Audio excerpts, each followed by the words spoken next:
Muslimin dan muslimat jemaah dikasihi oleh Allah Subhanahu wa taala. Jadi bahawa dalam Islam kita tak dibenarkan untuk menzalimi orang, apatah lagi yang dizalimi adalah orang saleh, ahli Al-Quran, para ulama. Namun zaman sekarang ulama tu dah sikit, yang ramai tu ruwaibidah. Ruwaibidah yang cukup hanya sekedar pakai jubah, pakai berjanggut, pakai songkok, kadang pakai serban. Kalau para ulama, dia akan takut buat benda-benda yang mengarut. Tapi kalau ruwaibidah, itu yang dia cari. Tujuannya apa? Untuk mencari penghormatan daripada orang. Kerana memang ruwaibidah memang gila hormat dan memang itu yang dia nak cari. Jemaah dikasihi oleh Allah. Kemudian di antara sebenarnya kisah daripada Fatimah ini sungguh panjang. Cuma ada beberapa yang boleh saya kongsikan. Di antaranya juga di tahun kedua Hijriah selepas perang Badar, maka Ali bin Abi Talib datang ke rumah Nabi SAW. Dia datang ke rumah Nabi SAW. Apa tujuannya? Tujuannya nak meminang Fatimah. Ketika itu umur dia baru 23 tahun. Lebih kurang 23 tahun. Muda ke tak muda 23 tahun? 23 tahun. Sebelumnya dia mendengar bahawa Fatimah ni dah ada orang yang nak masuk meminang dia. Dan itu bukan orang biasa, orang terbaik. Di antaranya Abu Bakar pernah datang kepada Nabi SAW masuk meminang Fatimah, tapi Nabi SAW tak terima. Bukan kerana benci dengan Abu Bakar. Bukan kerana benci dengan Abu Bakar. Tapi kerana apa? Kerana Abu Bakar kan dah apa? Dah ada isteri. Bagilah laluan yang bujang-bujang ni, yang bujang-bujang takut jadi bujang lapuk pula. Ni kadang-kadang yang bujang-bujang takut nikah, yang dah nikah lagi berani nak tambah, ya kan? Tapi kadang-kadang tak berani minat je. Berani tak ada pun, ya kan? Ini para ikhwan ni kalau duduk je sama mereka ni pasti ceritanya poligami. Percaya tak? Duduk je pasti cerita poligami. Minat ada tapi berani tak ada. Okey. Jadi Umar pun pernah masuk meminang Fatimah, tapi Nabi SAW tolak. Memang Nabi SAW tolak. Jadi suatu ketika adalah seorang hamba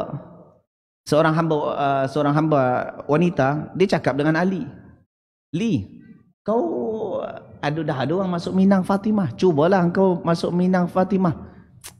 Apa yang aku punya? Ali ni bukan orang kaya, tahu jemaah. Ali ni dia rapat dengan Nabi dan dia ni orang miskin. Jangan ingatkan Ali itu orang kaya, tak. Sebab ayahnya Abu Talib itu bukan orang kaya. Abu Talib itu orang miskin. Dan dia punya beberapa orang anak. Di antaranya Talib, Aqil dan kemudian Ja'far. Dan yang tu satu lagi Ali. Kerana dia orang miskin, akhirnya saudara-saudara dia yang kasihan, tak apalah, kita orang jaga anak-anak engkau lah. Dan di antara yang dijaga, dibagilah satu-satu. Yang salah satu yang ternyata Ali ni dijaga oleh Nabi SAW. Itu yang rapat dia dengan Nabi SAW.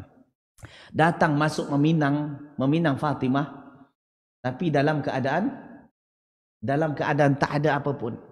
Berani meminang orang tapi tak ada bekal. Ni gaji dah ada, cuma kecil je, takut masuk meminang. Ya kan? Ali berani meminang, tak ada kosongnya. Dan dia pertama tak nak, malu, akhirnya ditolak juga, pergilah.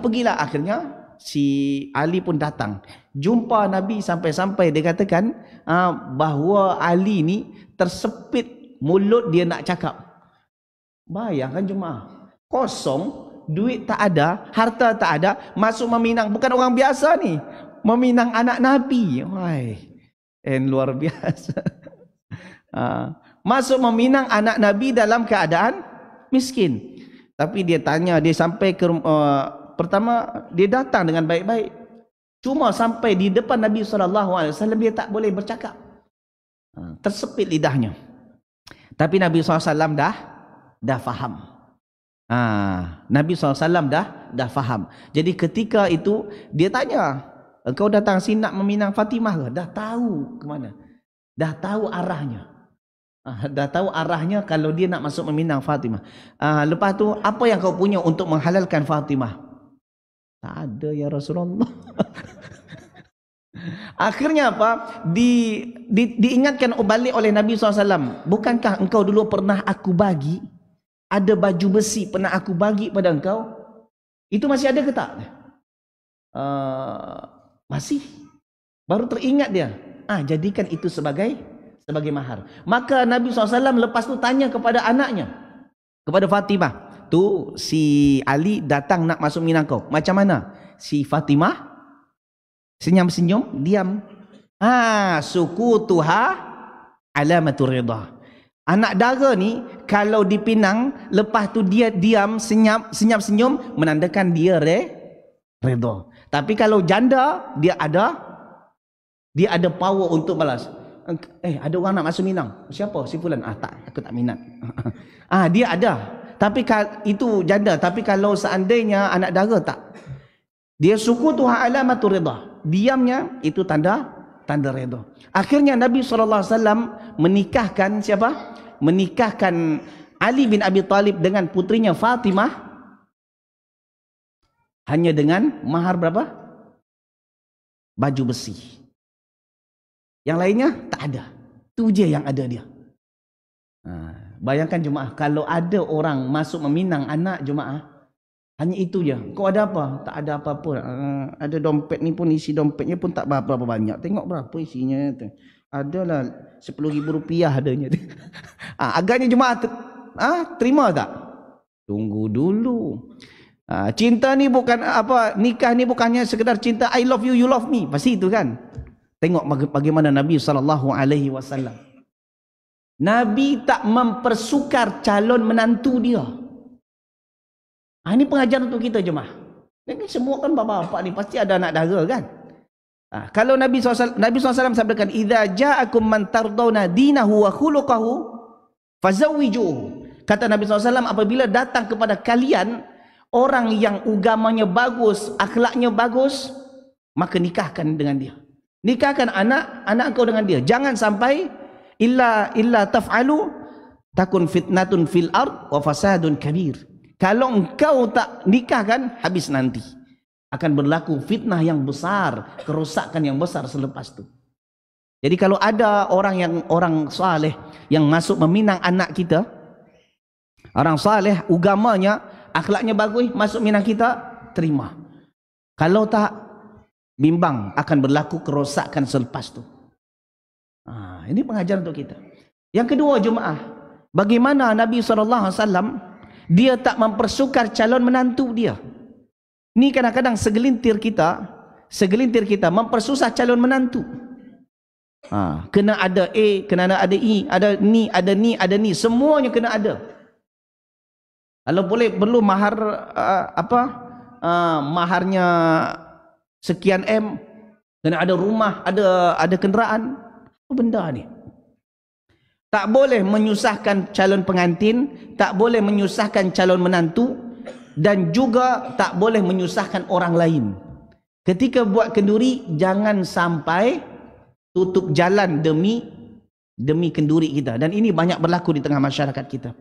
Dia nak buat kenduri, dia blok jalan, dia tutup, akhirnya orang berpusing cari jalan lain, jam tempat lain. Ada tak? Haram, jemaah. Haram macam ni. Tak dibenarkan. Nabi SAW melarang seseorang menutup jalan. Ustaz, tapi kita kan buat kenduri sekali-sekala. Kata Nabi SAW, ittaqul la'anain, takutlah kamu akan dua perkara yang menyebabkan mendatangkan laknat. Salah satu, alladhi yatakhalla fi tariqin nas aw fi dhillihim. Orang yang buang hajat di tepi jalan sehingga orang setiap lalu terbau busuknya, sehingga orang malas lalu sana cari jalan yang lain, itu pun boleh mendatangkan laknat, apatah lagi sampai ditutup jalan. Kononnya minta doa restu, ternyata dapat doa laknat untuk mereka. Ini tak boleh. So buat kenduri lah. Sebenarnya jemaah, menikah ni sebenarnya simple. Nikah ni sebenarnya simple dan murah. Yang buat susah tu kita sendiri. Nak ikut bergaya cara orang lain. Sebenarnya mahar berapalah? 50,000, 100,000 pun cukup. Kemudian kalau nak jamu orang, buatlah bubur kacang hijau. Tu je cukup, insya-Allah. Cuma resikonya ada. Nanti satu kampung akan ceritakan, tahu tak, atuk kau tu kedekut tu. Waktu dia kenduri, bubur kacang hijau je dia bagi. Itu je risiko. Tapi yang lain aman, murah. Itu sebabnya masa Covid hari tu, kan ramai orang nikah kan. Ada peluang dia. Ini peluangnya terhad orang yang datang. Padahal nak kurangkan budget. Mungkin jemaah yang tak sempat nikah tu pun sekarang pun stres. Alah, bagus. Masa Covid aku nikah hari tu. Kurang bajet aku. Jadi jemaah dikasihi oleh Allah Subhanahu wa taala. Begitulah Nabi SAW memudahkan calon menantu dan juga tak menyusahkan diri sendiri.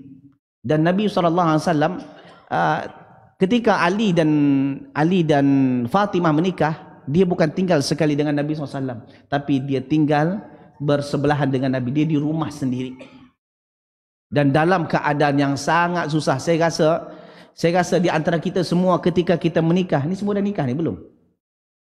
Belum kedua atau belum satu? Satu pun tak dapat. Ini yang belum nikah, yang dah nikah ni, mungkin keadaan kita nikah jauh lebih senang berbandingkan keadaan dengan Ali bin Abi Talib dan Fatimah menikah. Jemaah dikasihi oleh Allah Subhanahu wa taala. Masih ada lagi masa? Sikit lagi ya. Jemaah, suatu ketika dia dalam keadaan susah. Maka Nabi SAW ketika itu dapat, selepas Nabi SAW dapat ghanimah. Dan di antara ghanimah Nabi SAW adalah hamba-hamba. Tahu hamba? Budak-budak. Hamba. Jadi Ali hari-hari bawa air timba. Kemudian Fatimah pun dia menggiling gandum dengan tangan sendiri, yang menyebabkan tangan dia susah. Kesat. Dia datang jumpa Nabi SAW. Ali cakap pada isteri dia, Fatimah, mah, tahu ayah kau sekarang dapat apa? Ghanimah banyak. Mintalah salah satu ke sikit ghanimah je lah tu. Sikit je, tolong hamba